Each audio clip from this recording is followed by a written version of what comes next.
నమస్తే, welcome to BCN news. నేను విజయలక్ష్మి. ముందుగా ముఖ్యాంశాలు. పాలకొల్లు మండలంలో 1,22,00,000తో చేపట్టనున్న వివిధ అభివృద్ది పనులకు శంకుస్థాపనలు చేసిన మంత్రి నిమ్మల. అభివృద్ది సంక్షేమంపై ప్రజలు సంతృప్తిగా ఉన్నారని వ్యాఖ్య.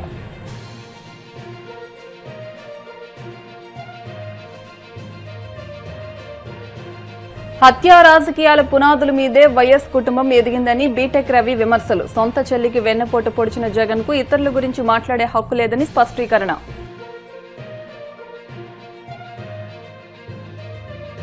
కూటమి ప్రభుత్వంపై ప్రజల్లో వ్యతిరేకత పెరిగిందన్న మాజీ మంత్రి అంబటి. అందుకే చంద్రబాబు వైసీపీపై బురద జల్లడమే పనిగా పెట్టుకున్నారని విమర్శ.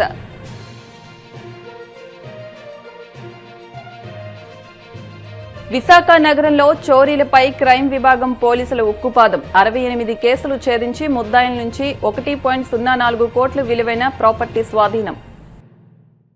5 ఏళ్ల పాలనలో వైసీపీ నాయకులకు దోచుకోవడం దాచుకోవడం తప్ప అభివృద్ది అంటే ఏంటో తెలీదని మంత్రి నిమ్మల రామానాయుడు అన్నారు. పశ్చిమ గోదావరి జిల్లా పాలకొల్లు మండలంలోని పూలపల్లి, బగ్గేశ్వరం, వడ్లవానిపాలెం, చింతపర్రు గ్రామాల్లో 1,22,00,000తో చేపట్టనున్న వివిధ అభివృద్ది పనులకు కూటమి నాయకులతో కలిసి ఆయన శంకుస్థాపన చేశారు. అనంతరం వడ్లవానిపాలెంలో నిర్వహించిన బహిరంగ సభలో మంత్రి నిమ్మల మాట్లాడుతూ, ఇటీవల స్థానిక వైసీపీ నాయకులు పాలకొల్లు నియోజకవర్గం అభివృద్దిపై చేస్తున్న విమర్శలను తిప్పికొడుతూ నియోజకవర్గంలో వందలాది కోట్ల రూపాయలతో అభివృద్ది పనులు చేపట్టామన్నారు. కూటమి ప్రభుత్వం అధికారంలోకి వచ్చిన 20 నెలల్లో పాలకొల్లులో అనేక అభివృద్ది పనులు చేపట్టామన్నారు. 5 సంవత్సరాల వైసీపీ పాలనలో మీరు పదవులు చేపట్టారు. మరి ఆ రోజు లారీ స్టాండ్ దగ్గర నుంచి వడ్లవానిపాలెం ఆ రోజు మీరు ఆ బ్రిడ్జ్ శాంక్షన్ చేస్తుంటే ఓకే, మీరు మాట్లాడితే అర్థం ఉంటుంది. కానీ 14-19లో అక్కడ వేడింగ్లో బ్రిడ్జ్ కట్టినా, అక్కడ 14-19లో సగం చెరువు దగ్గర బ్రిడ్జ్ కట్టినా అది రామానాయుడు 14-19 తెలుగుదేశం ప్రభుత్వ హయాంలో. మళ్ళీ 24-29లో మళ్ళీ ఇక్కడ బ్రిడ్జ్ కడుతున్నామని అంటే అది ఈరోజు కూటమి ప్రభుత్వం రామానాయుడు. అంటే ఈ రకంగా చాలా క్లియర్గా అప్పుడు ఇప్పుడు నిర్మాణం చేసేది మన ప్రభుత్వం. అదేవిధంగా ఇక్కడ ఇప్పుడే సాయి చిత్రాలయ థియేటర్ దగ్గర నుంచి రోడ్డు అని చెప్పాం, నాగరాజుపేట దగ్గర నుంచి. ఈ రోడ్డు ఎప్పుడు వేసాం మనం? 2014-2019 5 సంవత్సరాల తెలుగుదేశం పార్టీ పాలనలోనే బ్రహ్మాండమైనటువంటి బీటీ రోడ్డు. ఎక్కడ గ్రామం ఉంటే అంత లెక్క సీసీ రోడ్ వేసి అద్భుతంగా ఆ రోజు మనం 9 కోట్ల రూపాయలతో నేను ఆ రోజు రోడ్డు వేసాం.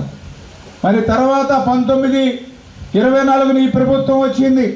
5 సంవత్సరాల నీ పాలనలో రోడ్డు మాట అటుంచి కనీసం గొంతలు పడితే ఆ గొంతలు పూడ్చేటువంటి పరిస్థితి కూడా లేదు. మళ్ళీ ఈరోజు మేము అధికారంలోకి వచ్చిన తర్వాత ఇప్పుడు 4,30,00,000 రూపాయలు నిధులు ఇచ్చాం. అంటే 14-19లో మనమే చేస్తాం, మళ్ళీ 24 తర్వాత మళ్ళీ ఇప్పుడు మనమే చేస్తూ ఉన్నాం. మరి మధ్యలో 5 సంవత్సరాలు మొద్దు నిద్రపోయినటువంటి మీరు ఈరోజు అభివృద్ధి గురించి మా గురించి మాట్లాడేటువంటి అర్హత ఎక్కడుందో ఆత్మవిమర్శ చేసుకోలేనటువంటి స్థాయిలో కూడా ఈరోజు గొడ్డల పార్టీ ఉన్నటువంటి పరిస్థితి. ఎందుకంటే వైఎస్ఆర్సీపీ అంటే మర్చిపోయారు. ఇప్పుడంతా కూడా రప్ప అని తిరుగుతూ ఉన్నారు. గొడ్డళ్ళు పట్టుకుని మోటార్ సైకిల్ మీద వీరంగం చేస్తూ ఉన్నారు. నడి రోడ్డు మీద పొట్టేళ్ళని నరికి ఆ పొట్టేళ్ళ నుంచి రక్తాన్ని చిమ్మితే అది జగన్మోహన్ రెడ్డి పోస్టర్లకి రక్తాభిషేకం చేస్తూ ఉన్నారు. అందుచేత ఇది గొడ్డల పార్టీగా రూపాంతరం చెందింది.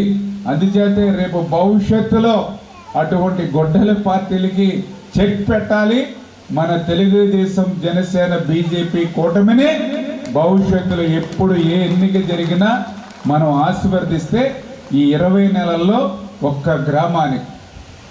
గ్రామానికి వేళ 7 కోట్ల రూపాయలు వడ్లవానిపాలెం ఇచ్చామంటే ఇది కళ్ళెదర కనిపించేటువంటి అభివృద్ధి.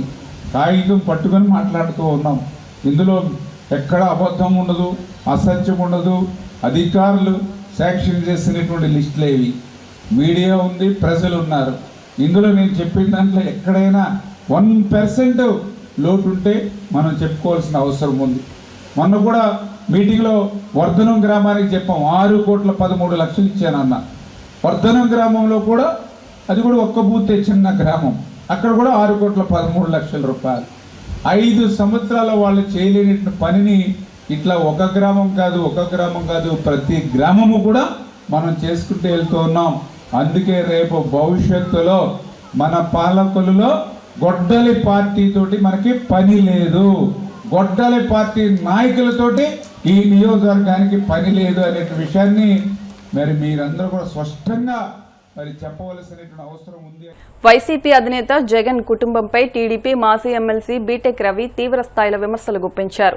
వైఎస్ కుటుంబం 3 తరాలుగా హత్యా రాజకీయాలు చేస్తుందని, వారి రాజకీయ ఎదుగుదల వెనుక ఎన్నో హత్యలు ఉన్నాయని సంచలన ఆరోపణలు చేశారు.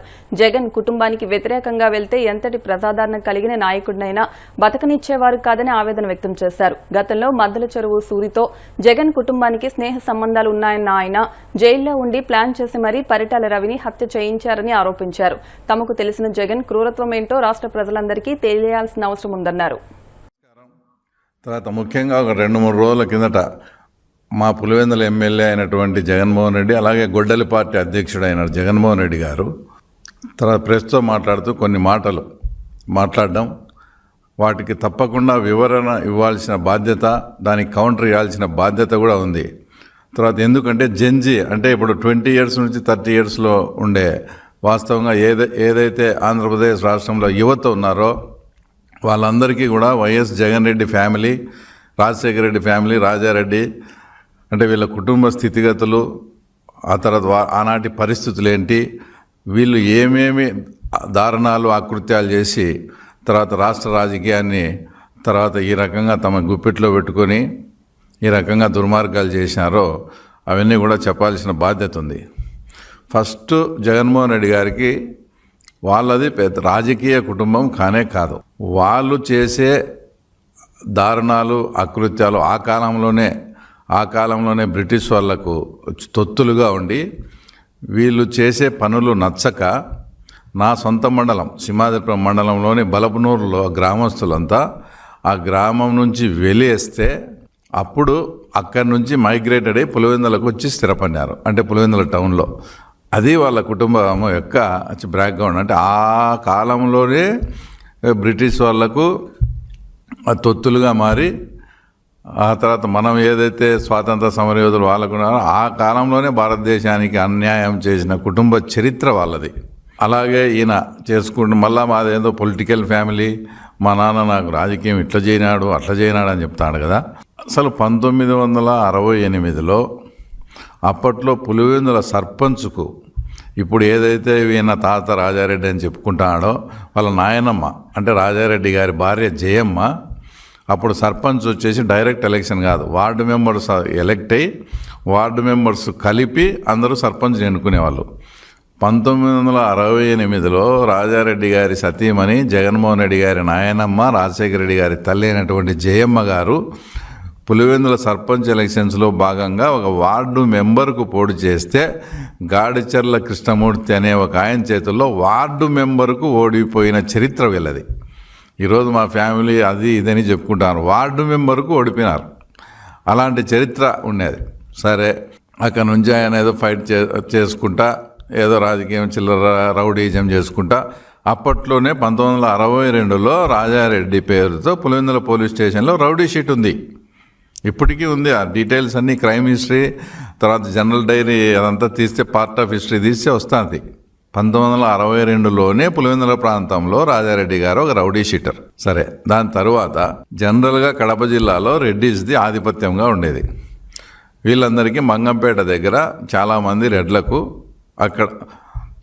రెడ్లకు అక్కడ బైరైటీస్ వచ్చాయి, అంటే ముగ్గురాయి. అందులో ఒక బీసీ కులానికి చెందిన చేనేత వర్గానికి చెందిన ఆయన వెంకట నరసయ్య అని ఆయనకు కూడా మైనింగ్ వచ్చింది. కానీ ఈ రెడ్ల ఆధిపత్యం ముందర ఆయన పని చేసుకోలేని ఉన్నప్పుడు రాజారెడ్డికి నువ్వు నాకు అండగా ఉండని పెట్టుబడి లేని భాగస్వామ్యం ఇచ్చాడు. అంటే రూపాయి పెట్టుబడిలే రాజారెడ్డిది.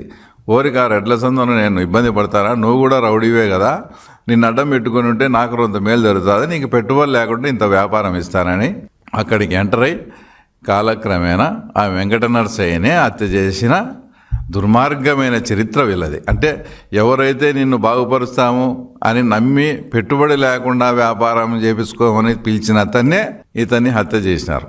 ఇంకో ఘోరమైన విషయం ఏంటంటే హత్యలో ఎవరైతే పాల్గొన్నారో సరాయపల్లెకు చెందిన పౌర్లెడ్డి అనే ఆయన కూడా కూటమి ప్రభుత్వంపై ప్రజల్లో వ్యతిరేకత తీవ్రస్థాయిలో పెరిగిందని దాని నుంచి దృష్టి మళ్లించేందుకే సీఎం చంద్రబాబు డైవర్షన్ పాలిటిక్స్ చేస్తున్నారని మాజీ మంత్రి అంబటి రాంబాబు మండిపడ్డారు.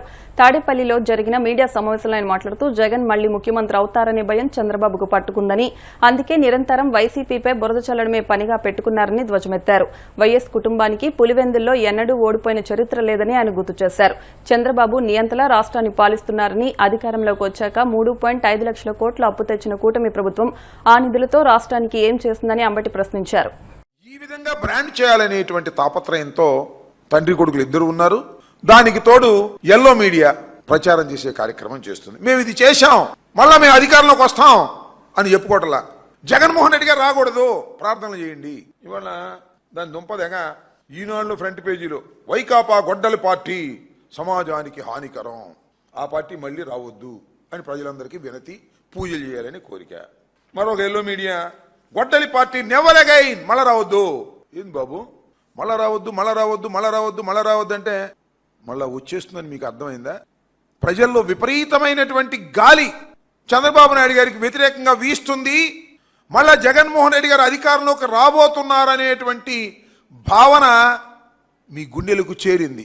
అందువల్ల మేము ఈ కార్యక్రమాలు చేశాం, అద్భుతంగా పరిపాలన చేశాం, జగన్మోహన్ రెడ్డి గారి కన్నా సంక్షేమ కార్యక్రమాలు ఎక్కువ చేశాం, అందువల్ల మళ్ళా మమ్మల్ని గెలిపించండి అనుకోకుండా జగన్మోహన్ రెడ్డి గారు అట్టా, జగన్మోహన్ రెడ్డి గారు ఇట్టా అని మీరు చెప్పటం, మీ పత్రికలు రాయటం. మళ్ళీ ఆయన ఎవరినో పట్టుకొచ్చారు, రాజారెడ్డి గారి హత్య కేసులో ప్రధాన నిందితుడు, హత్యకు కారకుడని చెప్పబడుతున్న వ్యక్తి అంచెతో ప్రెస్ మీట్ పెట్టారు. అది కూడా ఫ్రంట్ పేజీ ఈనాడు ఆంధ్రజ్యోతిలో రాపించారు. వైఎస్ కుటుంబం చరిత్ర రక్తసిక్తం, దుష్పరిపాలన, దుర్మార్గమైన పరిపాలన, ఫ్యాక్షనిజం. రాజారెడ్డి దగ్గర నుంచి జగన్మోహన్ రెడ్డి గారి దగ్గర నుంచి ఇప్పటి వరకు ఇలాంటి ఫ్యామిలీ చాలా దుర్మార్గమైన ఫ్యామిలీ అని చెప్పేటటువంటి ప్రయత్నం చేయించారు. నేను అడుగుతా ఉన్నా చంద్రబాబు నాయుడు గారు, ఆయన ఎవరో ఉన్నాడు అబ్బాయి లవకేష్ గారిని ఇద్దరిని అడుగుతా ఉన్నా, ఎందుకని మరి పులివెందుల్లో ఇంతవరకు రాజశేఖర రెడ్డి గారు అడుగు పెట్టిన దగ్గర నుంచి ఓటమి లేకోకుండా ఎందుకు గెలుస్తున్నారని అడుగుతా ఉన్నా. ఆయన దుర్మార్గ కుటుంబం అయితే, అన్యాయమైన కుటుంబం అయితే రాజశేఖర రెడ్డి గారు ఓటమి ఎరుగుని వీరుడుగా గెలిచాడు, జగన్మోహన్ రెడ్డి గారు గెలిచాడు, విజయమ్మ గారు గెలిచారు. మళ్ళా అత్యధిక మెజారిటీతో మొన్న కూడా కేవలం 11 సీట్లు వచ్చాయని మీరు ఎగతాళి చేస్తున్నా కూడా పులివెందులో గెలిచాడు. ఏమండి చంద్రబాబు నాయుడు గారు, మీరు ఎందుకు గెలవలా? చంద్రగిరిలో ఓడిపోయి కుప్పానికి ఎందుకు పారిపోయారు? అక్కడ ఎందుకు తిరస్కరించారు మిమ్మల్ని? మీ అబ్బాయి మంగళగిరిలో ఇప్పుడు గెలిచాడని చెప్పుకుంటున్నారు. మొట్టమొదటి ఎందుకు ఓడిపోయాడు చెప్పడానికి అడుగుతా ఉన్నా. మీరు దుర్మార్గమైన పాలన చేస్తున్నారు కాబట్టి మీరు ఓడిపోతూ వచ్చారు. కానీ డాక్టర్ వైఎస్ రాజశేఖర రెడ్డి గారు కానీ ఆయన కుటుంబం కానీ ఎప్పుడు పులివెందుల్లో ఓడిపోకుండా గెలుచుకుంటూ వచ్చారు. అనేక సందర్భాల్లో ప్రయత్నం చేశారు. నాకు బాగా గుర్తు, ఒక ఎస్పీ గారు అక్కడ ఉండగా పోలీసును ఉపయోగించి రాజశేఖర రెడ్డి గారిని ఓడించాలని తీవ్రమైన ప్రయత్నం చేస్తే పార్లమెంటు సభ్యుడిగా 5,000తో గెలిచాడు. ఎంత ప్రయత్నం చేసినా కూడా ప్రజలు అంత మక్కువగా ఆ కుటుంబాన్ని రాయలసీమలో ప్రేమిస్తున్నారు. వాళ్ళని పట్టుకొని ఫ్యాక్షనిస్టులు, దుర్మార్గులు, రక్త చరిత్ర, గాడిద గుడ్డు, వంకాయ పులుసు అని చెప్పి ఏదో ఒకటి బ్రాండ్ చేసి మళ్ళీ జగన్మోహన్ రెడ్డి గారిని అణచాలని అనుకుంటున్నారు. మీ వల్ల కాదనే విషయాన్ని కూడా ఇక్కడ నేను ఖచ్చితంగా చెప్పదలుచుకున్నాను. మీరు చేయాల్సింది ఏంటి? 2 సంవత్సరాలు అద్భుతమైన పరిపాలన చేశాం, బ్రహ్మాండంగా పరిపాలన చేశాం, అందువల్ల మీరు మమ్మల్ని ఓట్లేయండి, మమ్మల్ని గెలిపించండి. అట్టగాదంట జగన్మోహన్ రెడ్డి గారు రానిమాకండి, జగన్మోహన్ రెడ్డి గారిని ఓడించండి. ఈ భజన కార్యక్రమం చేస్తున్నారంటే కాన్ఫిడెన్స్ పోయింది మీకు. బాబు కొడుకులకి ఇద్దరికి కాన్ఫిడెన్స్ పోయి జగన్మోహన్ రెడ్డి గారి మీద వ్యక్తిత్వహనాన్ని చేసేటటువంటి ప్రయత్నం మీరు చేస్తున్నారు. ఇంకో మాట చెప్పాలి, మీరు ఇన్ని చెప్తున్నారు కదా, నేను మాట్లాడుతూ ఉన్నా, నేను అడుగుతా ఉన్నా, మంత్రులు రోజు 2 నెలల నుంచి ఇదే పని, చంద్రబాబు మాట్లాడతాం, వాళ్ళ అబ్బాయి మాట్లాడతాం, వీళ్ళు ఇష్టం వచ్చినట్టుగా జగన్మోహన్ రెడ్డి గారిని, వైఎస్ఆర్ కాంగ్రెస్ పార్టీని ఇదే పనిలో ఉన్నారు తప్ప పరిపాలన చేసే పనిలో లేరు. చంద్రబాబు నాయుడు గారు కూడా అంతే నియంతలాగా పరిపాలన చేస్తున్నాడు తప్ప చక్కని న్యాయం చేసేటటువంటి పరిపాలన మచ్చు కూడా చేయనటువంటి దుర్మార్గమైనటువంటి రాజకీయం వల్ల చంద్రబాబు నాయుడు గారు నేను అడుగుతా ఉన్నా, గడిచిన 2 మాసాల నుంచి మంత్రులందరూ ఒకటే గొడవ జగన్మోహన్ రెడ్డి గారి మీద, వైఎస్ఆర్ కాంగ్రెస్ పార్టీ మీద. ఇప్పుడు కాసేపు ప్రకటనలు.